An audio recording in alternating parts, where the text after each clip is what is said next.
Hello, everyone, and welcome to Blabbit. It's great to see you aboard for our Friday podcast where we speak to experts about their insights and their secrets. And we have a returning guest who we will introduce in just a moment. For anyone tuning in for the first time, we are sponsored by Open Door, your premier corporate communication platform for employee engagement.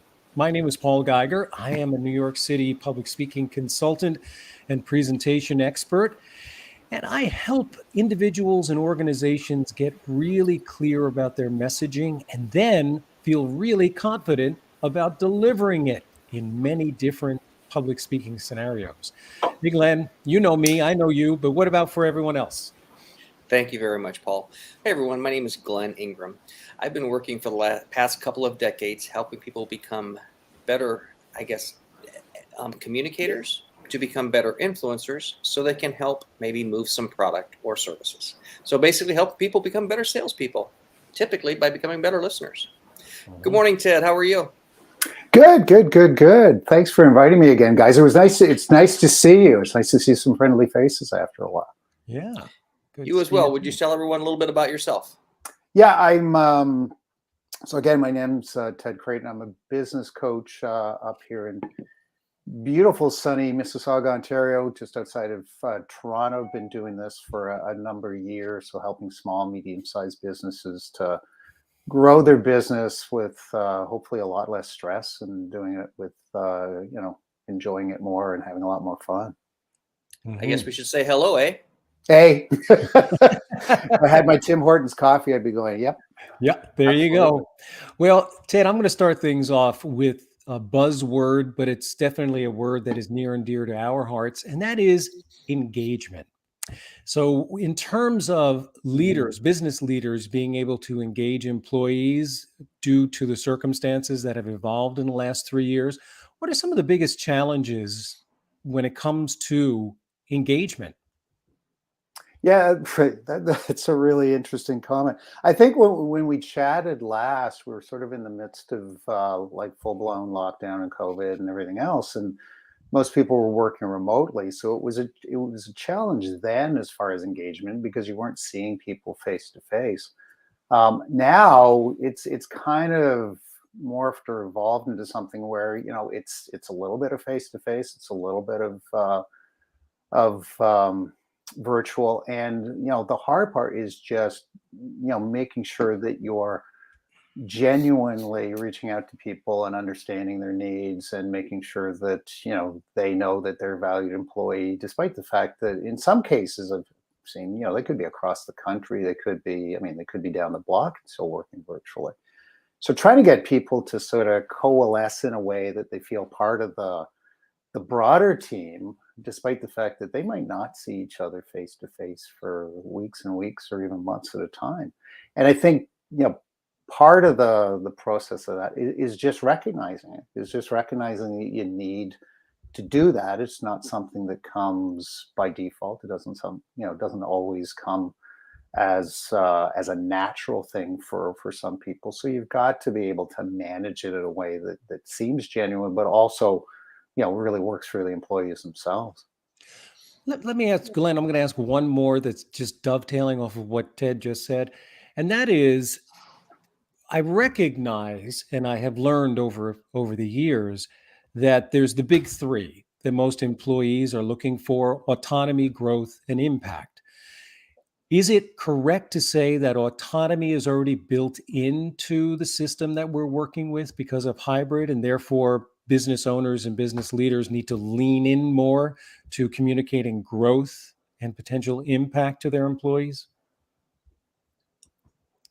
Yeah, I think it's funny. We're having a group and I were having a conversation this morning about, I think, the autonomy part. I mean, if people truly are sort of working in the environment that they prefer, that's a good thing because people are more productive, obviously, when they're happy doing what they're doing. I think sometimes the harder part is just setting the expectations and the meaning behind the work and making sure that they understand how that fits into the whole. I think can be kind of challenging.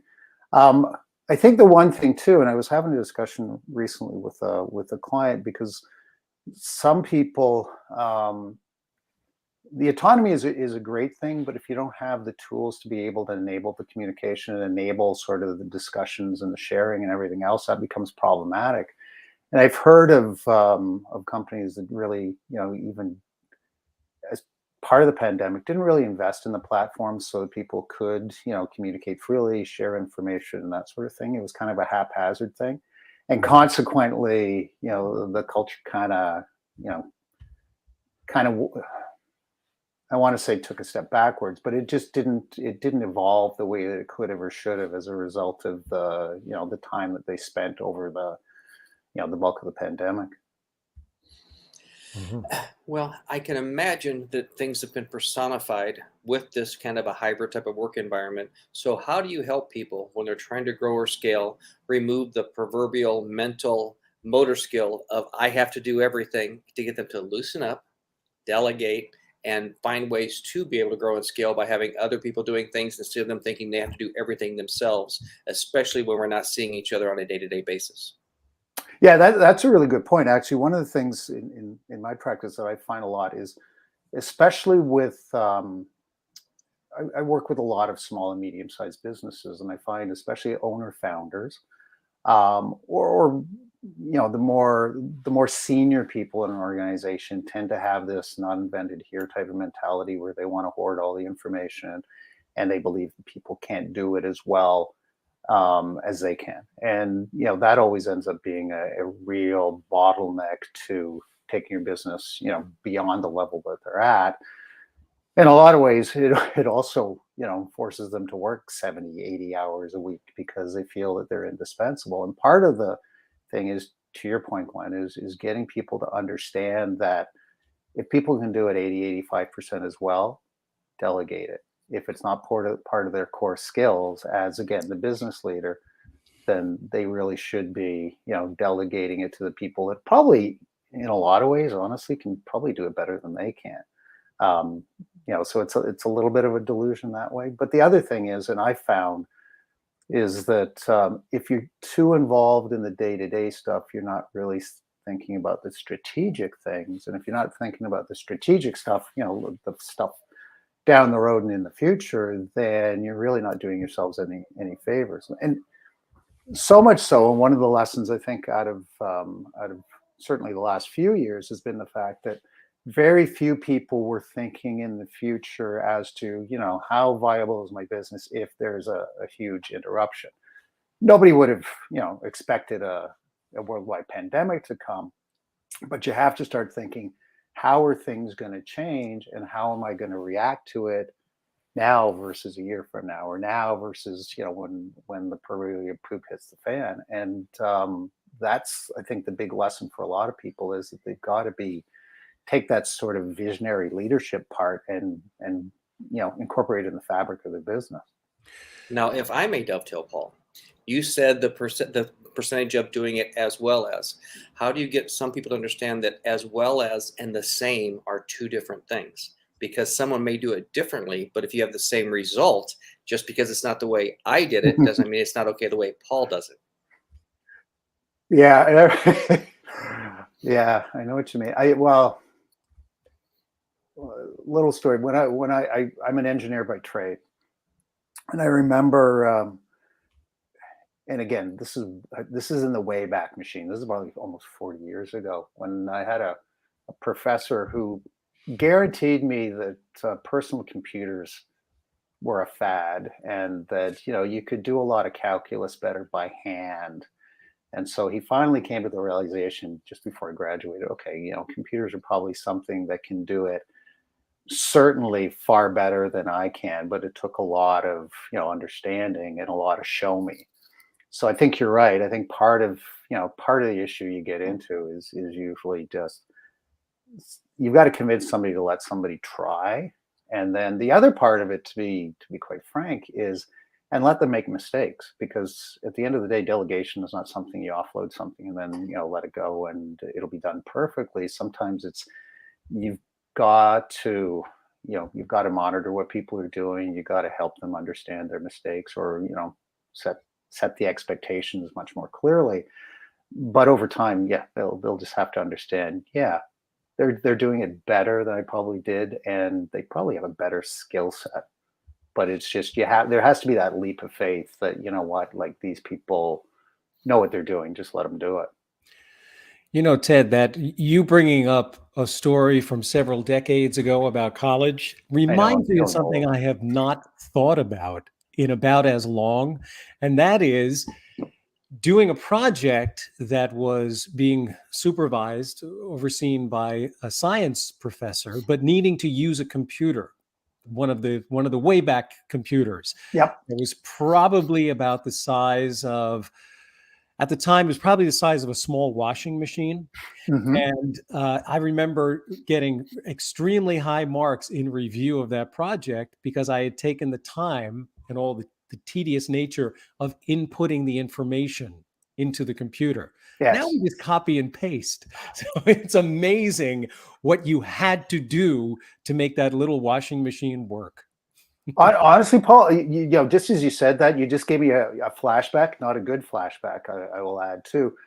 Do you remember back in the days you'd actually have to do the punch cards? Yeah. So I actually learned how to program using punch cards on one of those big IBM, like you say, washing machines. Yeah.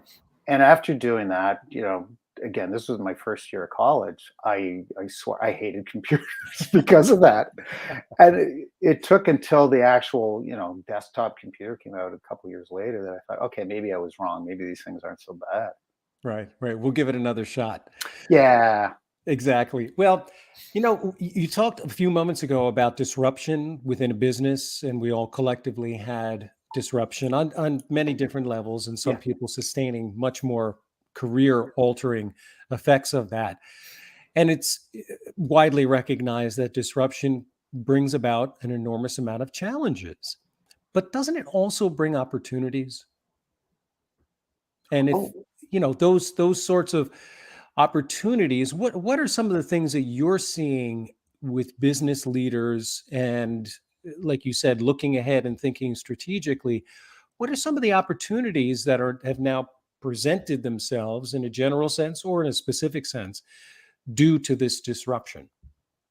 that's it's a really good question because I think you're right. I think if you look at everything as a problem, you know, or as, you know, as insurmountable problem, then, you know, you're not going to get creative and figuring out what the solution is going to be. And I found the more resourceful people, you know, I used to say this at the beginning of COVID. I said, listen, you know, to clients and people I knew, you get 15 minutes to whine about things, and then, you know, spend the rest of the time trying to figure out, okay, what's the opportunity here, and what are you going to do differently going forward? Mhm. And it's interesting to see a lot of people, for example, who said, you know what, I really did want to go virtual, or I did really want to become more, you know, more sort of an online type of business, or, you know, less paper based, et cetera.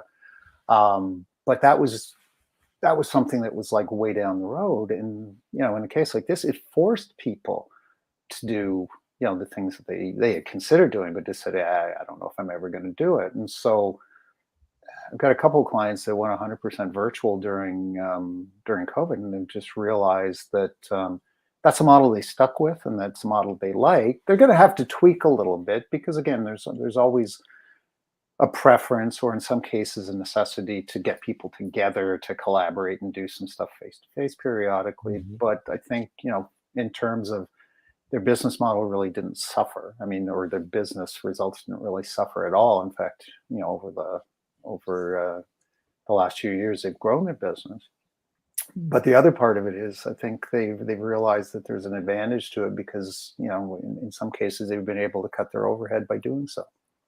So, you know, there's a lot of opportunity in there, and it's forced other people to just, you know, rethink their business model and say, okay, how do I provide the service that I would normally have done face to face? And, you know, we're in kind of a business where prior to COVID, a lot of my interaction with people was face to face. Is, you know, how do you turn that into something that people embrace and actually get value out of when, you know, you might not meet them face to face ever, or, you know, you're meeting in a way that you can't really assess body language as well. Mhm. So before I ask my next question, now I want to kind of compete with dip my toe in the water with the old-fashioned computers. So does anyone know where the phrase debugging your computer came from? Hmm. No. Two of the first major computers that actually communicated via text or communicating back and forth were at UCLA and Berkeley. And these huge server rooms with huge servers got kind of warm. And so periodically, the bugs that would land on these servers would land on them and die, and they had to sweep the floor and debug the computers. Seriously? Yeah, that's where the word came from. That's awesome. So I'm writing that one down because that's my new thing for the day. I learned that when we took our daughters on a tour of UCLA. That's very cool. So it's interesting that we're talking about transitioning, getting rid of old habits, old ways of doing things, because I'm lovingly having these conversations with people at the Veterans Administration medical business to explain to them that if you do not need to touch me for a physical examination, there's no reason for me to come in and see you. We can have a video consult like a lot of other places are going to. So what other industries are you seeing begrudgingly fighting, moving forward into what we've been able to prove in every other industry, a better business model? I think what's interesting is there's certain businesses. I want to say a lot of service-based businesses. I work with some lawyers, accountants. People that used to think that you had to have that personal relationship. So you wanted people to drop off their files to you, or you wanted to be able to hand them their file at the end of let's say at the end of billing cycle. And what you find now is that, or at least what I find, is that some of the things that people almost assumed were either an industry standard or an insurmountable sort of hurdle were things where they're just going, you know what? Again, if 85-90% of our clients don't mind doing things completely virtually, they can upload, information to, the company website or the company portal. They get all of their information electronically, unless, for example, you physically have to go to court for something, or physically you have to, see a client for something very specific. The online version or the more virtual model works, very adequately.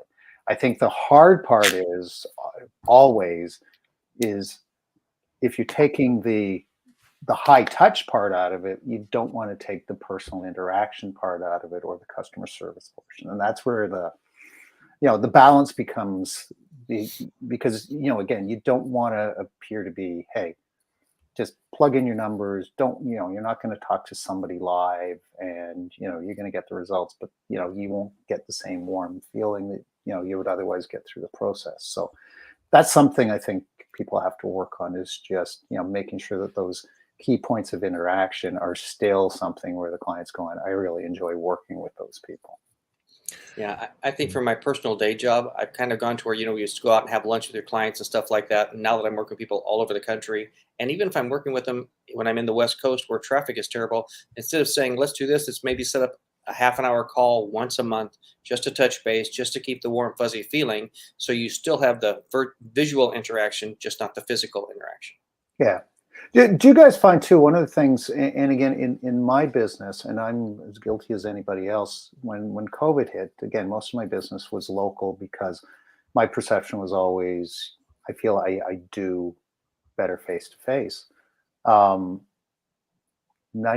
of my business now is virtual. And what it's done consequently is expanded the geography for it, Mhm. which is great. But again, it really, unfortunately, it took a pandemic for people to realize that some of the things that are limiting them are just their own perceptions, which is, yeah, I do better, I do Yeah. better talking to people, face to face, whereas not really. It's actually something where you can get really good rapport with clients, prospective clients, business partners, doing what we're doing right now, and not miss a beat, and it just allows you to expand your business accordingly. Well, as you mentioned before, suddenly these circumstances do open up other opportunities. When at the end of, rather the beginning of 2020, my business model was 85% meeting with people face to face, one-on-one or in groups, Yeah. meeting with organizations. And I loved when I worked with the occasional person in some other country or some other time zone, obviously logistically impossible to get together. And I really enjoyed that, but I wasn't prepared to make it all of my business. And most of my clients, honestly, liked it the way it was, did not want it to necessarily change, but we all had to change. But there's a trade-off. And I explained to everyone, even though we're still how many years, almost 3 years into Yeah. this disruption, I still explain to people that there are big advantages to doing it this way as a consultant, as a coach. Having more flexibility in terms of scheduling is a very appealing thing that a lot of people don't immediately think about because they want the care, the one-on-one care. But I explain, we're all in business. If something crazy happens, it used to be, if you don't give me 24 hours notice, you're out of luck. Yeah. Now, if you just give me enough notice, then we can move it to something else. So we have that flexibility, plus the ability to record things and the ability to use artificial intelligence and having everything right at our fingertips and the ability to review everything. Oh. It's pretty amazing, actually, what is available. And it's really opened up, as you mentioned, Ted, it's opened up the ability to reach people in a much wider area.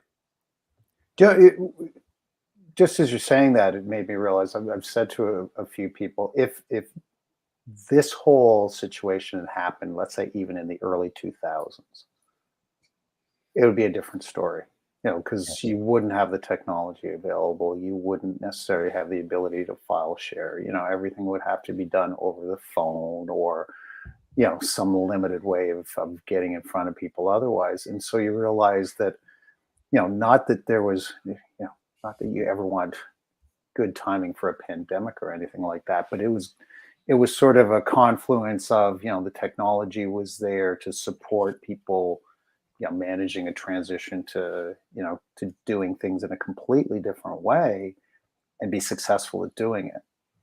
10, 15, 20 years ago, it could have been a complete disaster for a lot of people, or there would have been like really clunky plans to, try and get by, assuming that it was only going to last for 6 months or 12 months, but, like 2 years or whatever down the road, it's hard. It's hard to manage something, that really, couldn't or wouldn't be sustainable. That's why now a lot of people, are just taking on what they've done for the last 2 years is just business as usual. Yes. Well, and it was usual for some of us, but the good news is with all this virtual stuff is we really save money on breath mints.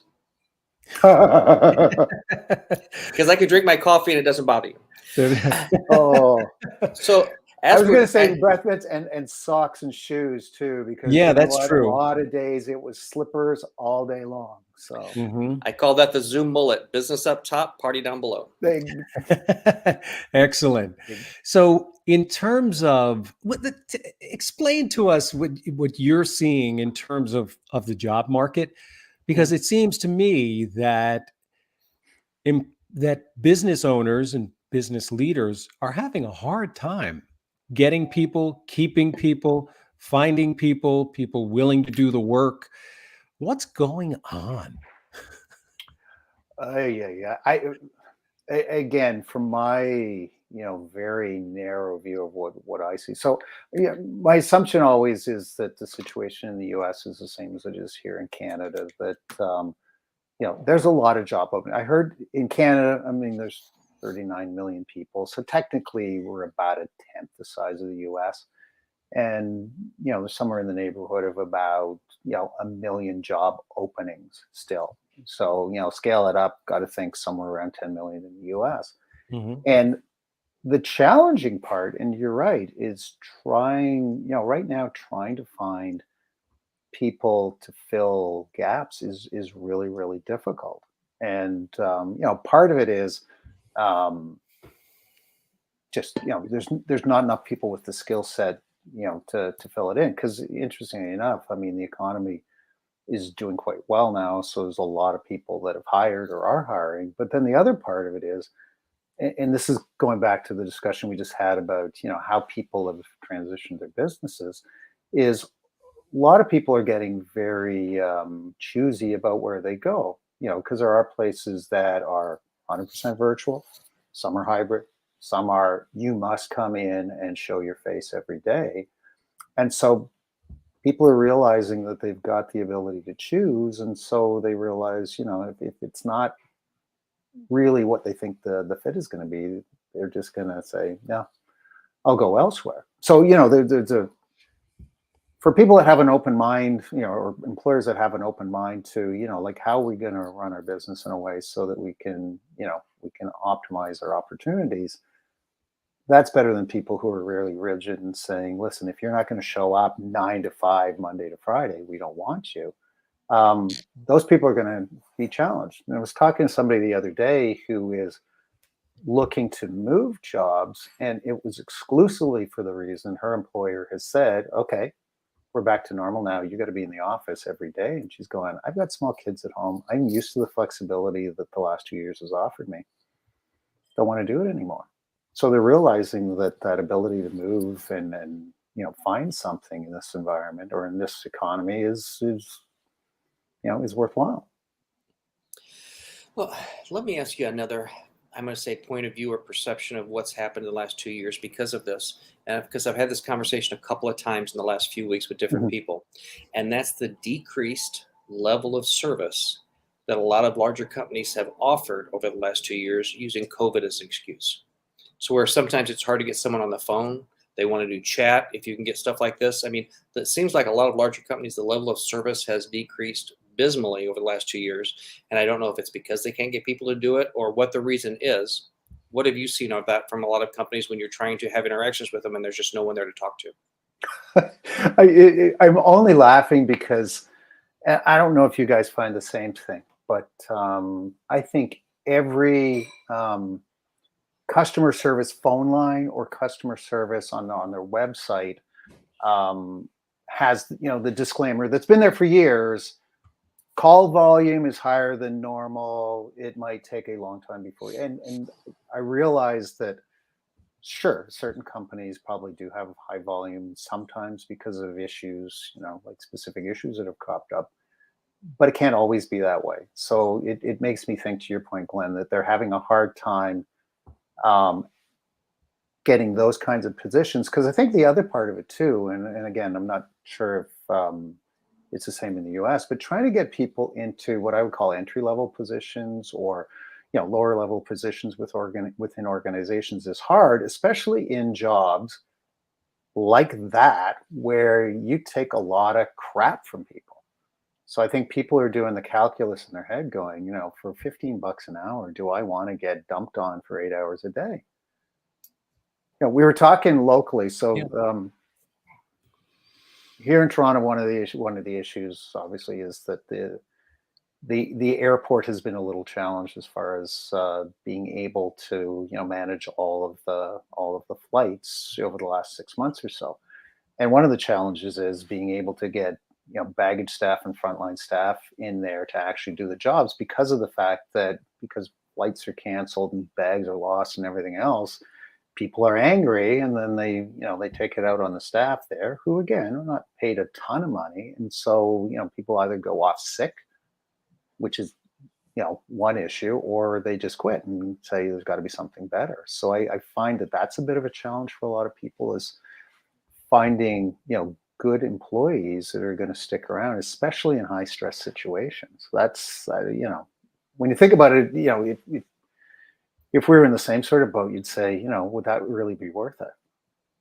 Yeah. Along that same point, if I may real quick, Paul, I just became aware of this last month. We have these TSA agents here. I don't know what you have over there. The people that are managing security at the airports that, they get the brunt of it because it's a no-win situation. And in the US, they're paying them $18 to $20 an hour. And I wanted to say, are you flipping kidding me? We want to make sure that flights are secure. We don't want to pay anyone to do it and to manage that job. Yeah. Well, I mean, is that an example of maybe we had it too good for too long? or let's take a look at this, because obviously if they're going to get paid more, guess what's going to happen? Those flights are going to go up in cost, Yeah. because certainly the money's not going to come out of the stakeholders in the airlines' pockets. So it's going to go directly to the consumer. So I guess we're realizing the reality of things is maybe with this just disruption that individuals feel, like you said before, Ted, I can find something better than that. And since I had to wait and hold my breath for the last 2.5 years at various times and various spans of time, I could probably do it again. So there's that reluctance to jump into, as you mentioned, entry level positions. So it definitely makes a lot of sense, just in terms of mood, emotion, and motivation. Yeah, and I think the one thing too, if I might add to that, so bring that back to now, what does an employer or business owner do when it comes to, I need people, and I need people, like good people? Because the other part of it too is you just don't want anybody, right? You want somebody who's going to do a good job for the business, is going to help you grow, your operation to, bigger than it is right now. And I keep telling people is, first and foremost, you probably, and no, I'd say almost definitely have to be in continual, almost like hiring mode. And I don't mean, constantly bringing people in, but constantly thinking about, where's my next best employee going to come from? Because it can't just be an episodic thing where you're just going, oops, somebody quit today, Mhm. I need to find somebody. I think what you realize too is that the tenure people have within a business could be 2 years, could be 3 years, could be less, depending. And again, that was a conversation I had with some people this morning. We were just talking about, people leave for their own reasons, but it's not like people that we know who have been with the same organization for 10, 15, 20 years. A lot of times, a good track run of an employee with a business could be 2 or 3. So, they give you their best, realize that, something else is on the radar for them. So off they go. So I think, especially if you're trying to grow a business, or if you've got a number of people, especially key people in key positions, my recommendation to people is just, figure out where the next people are going to come from and make sure you nurture those relationships, whether it's, again, through your network is always a good way to do it, or through, if you've got somebody who does recruiting for you, making sure that they're constantly helping you look for the right kind of people. Well, it's interesting talking about that. I had a conversation with a client just a few weeks ago who was being challenged by this very same thing. The fact that she needed to be able to fill positions. It was relatively entry level. Therefore, there was a standard hourly rate and pretty much a standard amount of work that needed to be done. And she was just dealing with an enormous amount of churn going on. And I said, now this is coming from my point of view, and by no means does this solve the entire problem. But Mhm. being a public speaking consultant, I said, well, in the hiring process, which she was involved with, I said, what stories are you sharing? What emotional buttons are you pushing? Because you can't just wave dollars in front of them. You can't just wave flexibility of hours. There really wasn't that kind of flexibility involved in the job either. So what stories are you telling? We started to probe what some of these experiences were that she had had. And I said, would it hurt to bring up some of these in part of the hiring process, just to be able to make a connection that was perhaps stronger than dollars and cents and hours per week? And we came up with a couple of things that have she's now started to use, and she finds that she has much better conversations, and ideally, we're projecting now an increased amount of loyalty.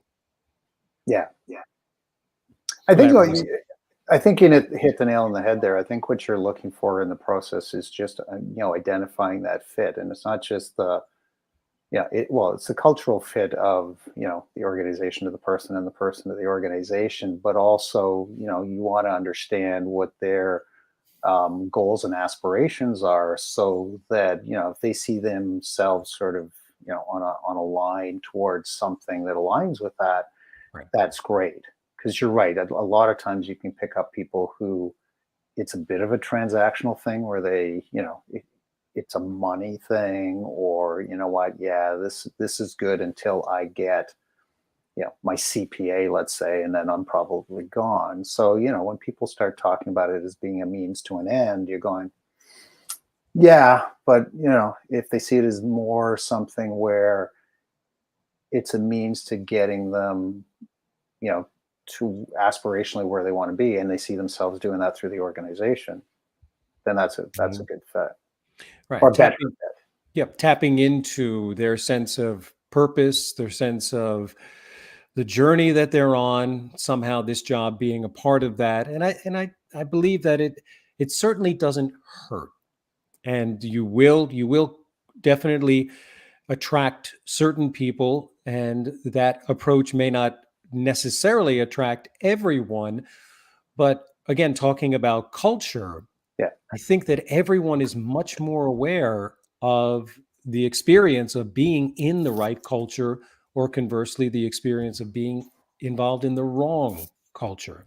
So Oh, we're a lot more trepidatious about making those choices. hmm yeah. I think it comes back to the original question you asked, was just about engagement. Is just, once they're in, your job's not done, right? No. You've got somebody who should be, will be a valued employee that could be there for a long time. You have to make sure the engagement's there. You have to make sure the challenge is there. You have to make sure that their part of it, or their side of the equation, is being fulfilled. And sometimes it's just asking them, how are things going? What are you struggling with? And also on a regular basis, talking about, and where do you see, your growth areas being, and how can we help make that happen? Mhm. All right, I'm going to ask you the $1 million question, Ted. I know we've talked about entry I've got to level, hold on tight. Hold on. not just entry level, front lines and positions. We're talking about food service, waiters, waitresses, stuff like that. Where are the people working now that were working in these capacities 3 years ago? Because I see so many people that just can't find people for those jobs. I can't think that many people went to work online. Where are they? Did they disappear? Was there an alien attack? What happened? That is that's probably $1 billion question, Glenn, to be honest with you. And I don't know if I have a good answer for that one. I think, it was interesting. And again, I'm sure it was very similar in the US. Here in Canada, one of the options, especially, in the first year or so of the pandemic, was one of the alternatives to work was not working and getting paid to do so. Because there were, subsidies for people, because obviously, there was job loss. And so there was the unfortunate consequence that, a lot of people got laid off, and, they needed a softer landing. But as far as, where did some of these people go? I don't know if some of them are just have somewhat pulled themselves out of the workforce. I don't know if some of them have, took the time to, reskill and do something different. So I don't know if I have a really good answer to that one, but it's a good question, because again, there's a million roles that are unfilled, at least here in Canada, and you start thinking, where. And I know some of that. Sorry, I should backtrack a little bit. Some of that is just mismatch in the labor market, which is, you got a million openings, you don't have a million people with that skill set that potentially available. Some of it is just, there's a skills gap. But yeah, that is a gazillion-dollar question. If you do find out, please let me know. I was Googling it as we asked. In 2019, the U.S. labor market was 158.6 million. This year, it's 158.7 million. So we're really talking 100,000 people difference. Mm-hmm. So Yeah, but where are they? listen, emotionally, have we stopped to consider the once bitten, twice shy rule in all of this? In other words, I had a job working at, let's pick out one industry that really got hit hard. I worked as a restaurant, in some capacity at a restaurant. Yeah. COVID hit. up and down, in and out, masks on, masks off, people doing this, people doing that. Again, shift, turn around, back it up again, do it again. I mean, how many times can you go through that roller coaster in that particular line of work? And you brought up another good point, Ted, which is if you have been basically thrown to the curb, you feel sorry for yourself for a little while, and then you figure out a new skill set. Yep. I know I can list quite a few things that I learned during the COVID lockdown that I basically taught myself how to do. Simply out of maybe necessity, but in my case, probably more boredom. So, Yeah. but if you suddenly have Yeah. this skill set, then why do you want to go back to doing something where the rug could get pulled out from under you again? I mean, it could be as Or you, simple as or, that. yeah, Once bitten, or you twice just didn't shy. enjoy it in the first place, and Could be. it made you realize. Because I think if you even broaden that and say, retail in general too, and again here a lot of retailers. I always think my neighbor across the street is a hairdresser. He and his wife own a couple of salons here in Toronto, and what they found was they were constantly up and down. Yeah. So they'd have to lay people off. They were out for months at a time because certain retail, especially high touch retail, closed. And so again, a lot of people probably thought, you know what, if that's what it's going to be like, well, then I'm going to find something that, at least at the time, seems a little more steady. And so Mhm. it's a challenge. And I think the challenge going forward is just going to be, like I was saying, is just, you've first and foremost, I think, from business, I know always cash flow is one of the things that people always talk about, but I'm thinking, accessibility to the right kind of, employees and people is probably going to be one of the most critical things. Because if you can't find people, you can't scale. Like that's, and then you have to start thinking about, okay, so what alternatives do I have? Do I bring in people, you know, on contract? Do I bring in people who are freelancers? Do I bring in people from overseas? Like how, and sometimes you have to be creative because out of necessity, you don't want to say I can't, Right. but it might just have to be done a different way. I found an answer. Oh, Because you give me a look. So unemployment in 2019 was 5.9 million in the U.S. Now it's 6 million. That extra 100,000 people aren't working. Are they Really? living in your basement, Paul? I don't have a basement, Glenn.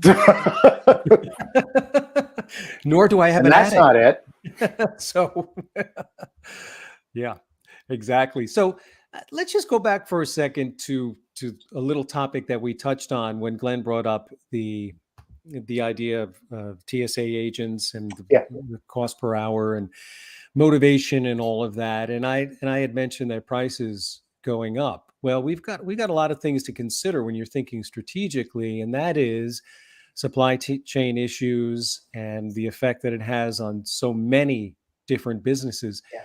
Do you think that would do we all think that was going to be inevitable based on so many of the things we've talked about here in this hour, just not having enough manpower? Is the supply chain based on that same problem, that same challenge that we're going through right now?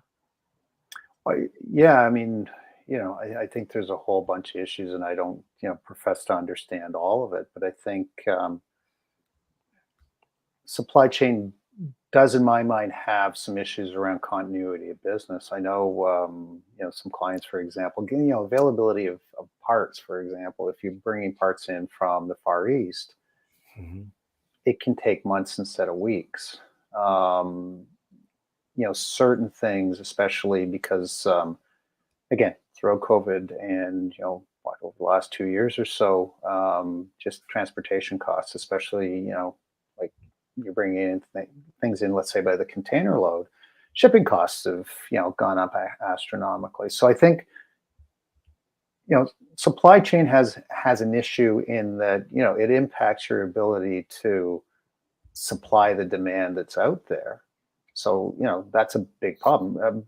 My brother, for example, is in the RV business, so they sell recreational vehicles, And they said just the supply chain issue, especially chips for vehicles, for example.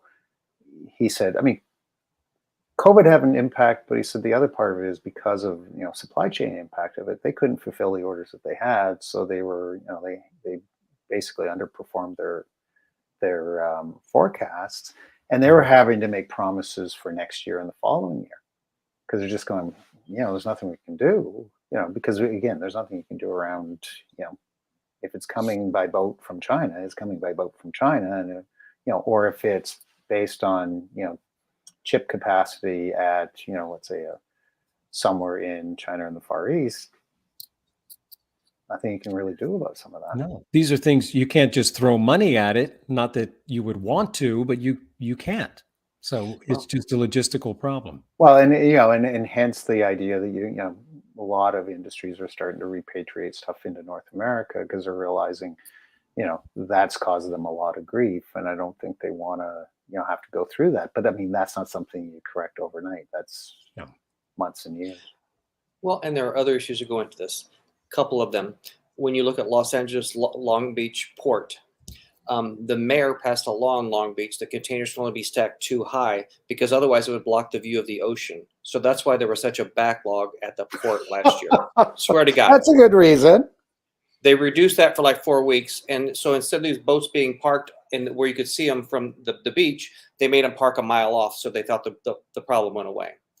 Now, when you look at domestic and transportation issues, this has been coming on for a while because I used to work in transportation 20 years ago. Mm-hmm.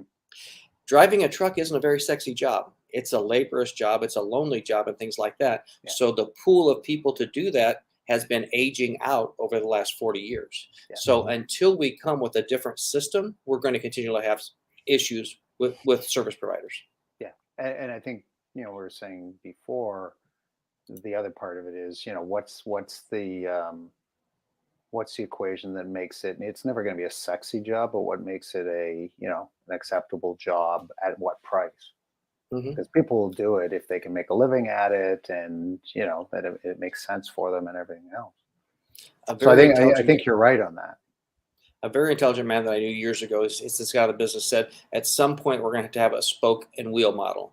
That way I can drive 4 hours, drop off at something, pick it up, drive back 4 hours, so I can spend every night with my family, and then you'll have people that will do that. But when you want them to be gone away from their family for days on end, that's a lot less appealing. And we still haven't had anything close to that model created yet. Yeah, I think a lot of things will change over the coming years just because of that. Because I think there's been a lot of signs that things are broken, and the willingness to change though is going to always be the thing, and also the willingness to, some of them might be net more expensive, and like you were saying before, Paul, how do you pass that cost on to people, whether it's through airfares, whether it's through increased transportation costs, whatever, because the challenge is always, you don't want to to overprice things. There's always this push to keep prices as low as you can, but at the same token, some of the practices in behind are pretty antiquated and do need fixing. How about the fact we're about to add insult to injury with the railroads going on strike here the next few days? I heard that got settled. It did. Did it? Yes, it did. I was thinking the same thing, Glenn. I was thinking what a mess that's going to be, and I think they settled, well, in principle, I think yesterday. I heard that on the news yesterday. Yes. Yeah. Thank God. Yes. Yes. So just basic in closing remarks here in this episode, Ted.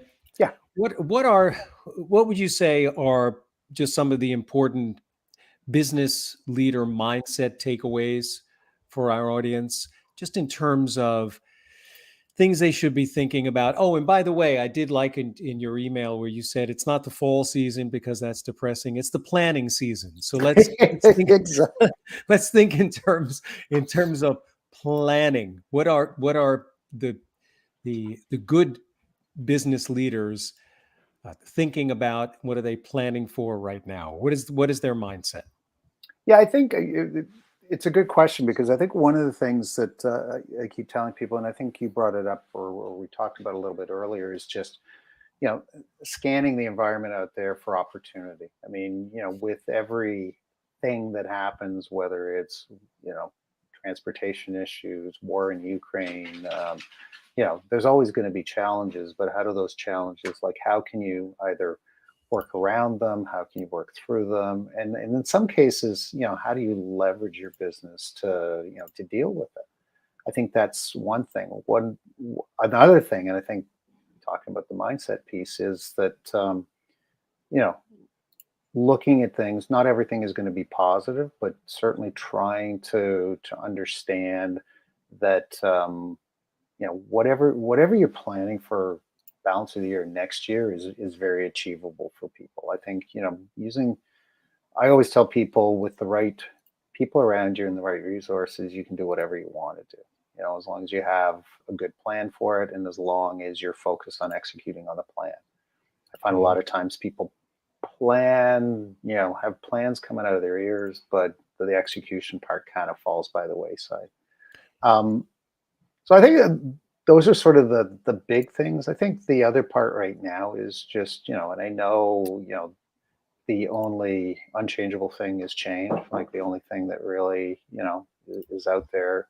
And I think it's being really attuned to the fact that certain things have changed, in many cases for the better, but they've changed irreversibly in some cases, and accept it, and, again, identify what the impact is, and leverage it.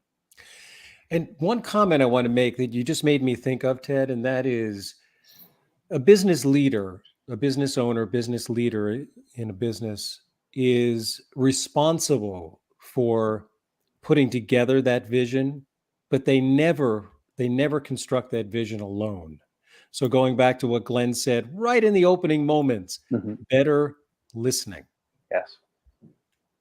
I actually, you know what? That's a really critical point too. I think the better leader is a better listener, certainly a great communicator, but somebody that really asks the good questions,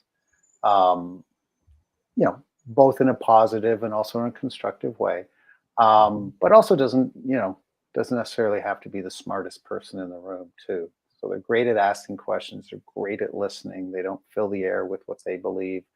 They want to understand what their people need and what their people believe. And I think if you can, master those kinds of skills, I think you're so much better than many leaders. Well, I have the potential to be a great leader, Ted, because I am certainly not the smartest person in the room. I'm not even the smartest person on this Zoom. I was going to take that one and say, well, it's certainly not me either. So it must be Glenn. I guess so. All right. I've got Sidney back here. He wins the trophy. Oh, okay. There you go. Okay. So thank you very much for joining us, Ted. It's been a great conversation again. Great to see you guys. If anybody would want to reach out to you, what's the best way to contact you? Probably the best way. My email address is tcreighton@focalpointcoaching.com. I'm on Twitter at Coach Ted, and LinkedIn under Ted Creighton. Can't miss me. Awesome. Fantastic. Well, thank you very much. It's been a great conversation. It's been a pleasure. Thanks, Good guys. to see you again, Ted. You too. All right, everyone. We'll see you back same time, same places next week. Have a great weekend.